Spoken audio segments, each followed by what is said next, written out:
She looked me straight in the eye and said, "Julian and I booked a hotel room just to talk. He's falling apart and needs me. If you actually trusted me, you wouldn't call it cheating." I smiled, nodded, and answered, "You're absolutely right. My trust issues are my problem." She walked out the door with her overnight bag thinking she'd won. 3 weeks later, on Christmas dinner at her parents' house became the most expensive home movie screening in family history.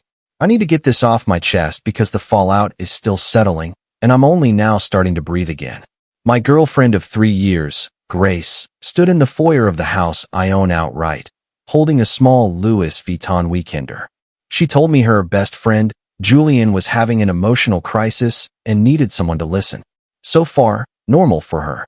Then she added that they'd booked a suite downtown for the entire night so they could talk in peace. I waited for the punchline. There wasn't one. I told her, calmly, that no committed woman books an overnight hotel room with another man to talk. That's not how reality works. That's when she delivered the sentence that will live rent-free in my head forever. If you trusted me, you wouldn't see this as cheating. The arrogance was surgical. She wasn't just crossing a line. She was trying to convince me the line didn't exist and that I was crazy for seeing it. I didn't yell. I didn't beg. Something inside me just switched off. I looked at her and said, "You're right. My trust issues are my problem." And I meant every word, just not the way she thought. Background. So this makes sense. We'd been together 3 years. I bought the house long before she moved in. I started my trucking company with one beaten-up box truck and turned it into a 7-figure operation through nothing but 80-hour weeks and calloused hands. I have simple rules. No games, no opposite-sex best friends, you text at 2 a.m., and zero tolerance for lies. When we met, Grace swore she loved how secure and straightforward I was. It was a hell of an audition. The one thing I always side-eyed was Julian. Trust fund art gallery kid who'd never held a real job, rotated sports cars like sneakers, and treated me like the help who'd somehow wandered into the country club. Grace's parents treated him like the son they wished they'd had. Me? I was the blue-collar guy who'd done well for himself. The condescension at family gatherings was thick enough to spread on toast. I'd set hard boundaries about Julian early. No solo dinners, no late-night calls, no just friends' sleepovers. She pouted, cried, then promised she'd respect it. I now know she just got sneakier. The hotel announcement wasn't a mistake. It was the final exam to see if I'd finally been trained to heal. The second her Uber disappeared down the street, I went to work. First call, Frank, ex-homicide detective turned private investigator. I met him the next morning, slid an envelope with a fat retainer across the table, and told him I didn't want theories. I wanted 4K proof that could survive a Supreme Court appeal. He didn't blink, just said, "Give me a week." While Frank shadowed them, I started my own forensic audit. We had one joint checking account for household bills. Everything else was supposed to be separate. 2 sleepless nights with bank statements and spreadsheets later, I found she'd been shaving $200 to $500 a month for over a year, claiming groceries, utilities, house stuff, and funneling it into an account I didn't know existed. Total, north of $11,000. Worse, 6 months earlier Julian's investment went bust and he needed cash fast. Grace begged me to loan him money. I refused. Found out she'd sent him $15,000 from her secret stash anyway. She didn't borrow from me. She stole from me to bail out her real boyfriend. Frank hit the mother lode on day 4. Secure Dropbox link. Photos. Them at a $600 per person tasting menu. Her feeding him chocolate mousse. Photos. Julian clasping a diamond tennis bracelet on her wrist in a jeweler's I'd never been allowed to take her to. Photos. The two of them checking into the penthouse suite, his hand on the small of her back. And finally, a folder marked hotel for K.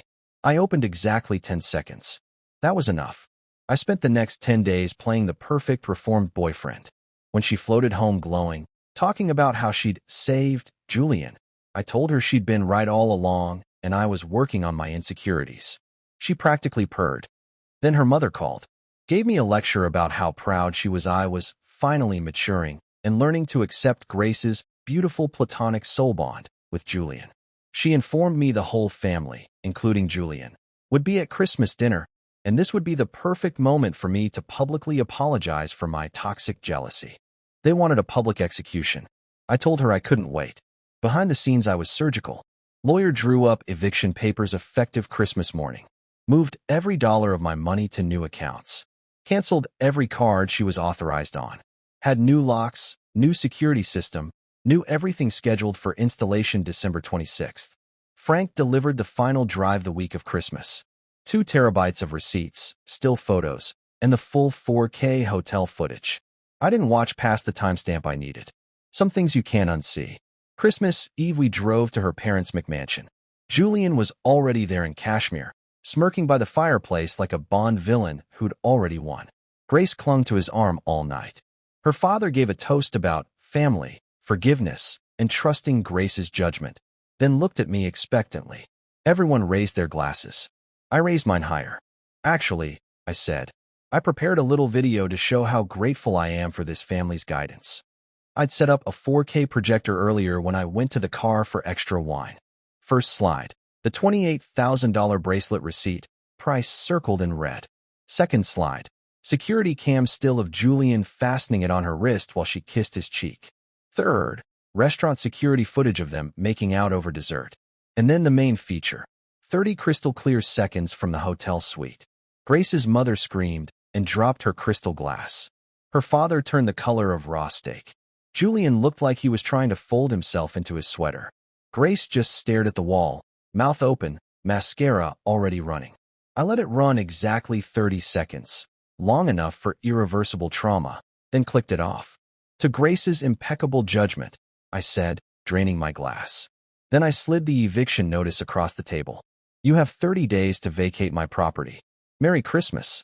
I walked out while the screaming started. Blocked every number on the drive home. Changed every lock before midnight. Fallout was biblical. Grace showed up the next morning hysterical, pounding on doors that no longer opened for her. I spoke through the Ring camera. You'll get one supervised appointment to collect your belongings. Talk to the lawyer you don't have.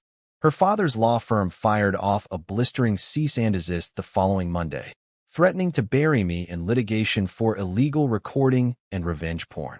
My attorney, who lives for this stuff, replied with a 14-page masterpiece that attached bank records of the stolen $26,000 total, labeled it theft/embezzlement, and invited them to explain in open court how their daughter funded Julian's lifestyle.